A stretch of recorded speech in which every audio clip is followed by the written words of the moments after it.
రాజమౌళి నటించిన cinema address లేకుండా పోయింది. ఇదిలా ఉంటే జక్కన చైల్డ్ యాక్టర్గా ఒక సినిమాలో చేశారనే విషయం చాలామందికి తెలియదు. నిజానికి ఆ మూవీ రిలీజ్ కూడా కాలేదు.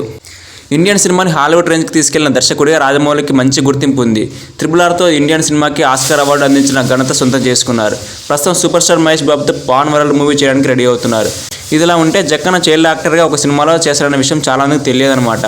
నిజానికి ఆ మూవీ కూడా రిలీజ్ కాలేదు. అలాగే జక్కన్న కూడా ఎక్కడా చెప్పలేదు. ఈ కారణంగానే రాజమౌళి బాలనటుడిగా చేసిన మూవీ గురించి చర్చించలేదు. ఈ సినిమాని రాజమౌళి తండ్రి విజేంద్ర ప్రసాద్ నిర్మించారన్నమాట. జక్కన్న బాబాయ్ శివశక్తి దత్తా దర్శకత్వంలో పిల్లన గ్రోవి టైటిల్తో ఈ సినిమాను తెరకెక్కించారట.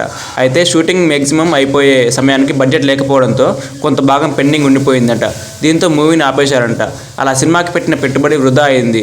అలాగే సినిమా రిలీజ్ కాకపోవడం వల్ల బాలనటుడిగా డెబ్యూ కూడా రాజమౌళికి మిస్ అయిందనమాట. ఈ మూవీలో శ్రీలేఖ కూడా నటించారంట. ఆమె చేసిన పాత్ర ఏంటనేది తెలియరాలేదు. చైల్డ్ యాక్టర్గా స్క్రీన్ మీద కనిపించడం మిస్ అయినా కూడా రాజమౌళి అప్పుడప్పుడు తనలో నటుడిని బయటకు తీసుకొస్తున్నారు. మజ్ను సినిమాలో క్యామియో చేశారు.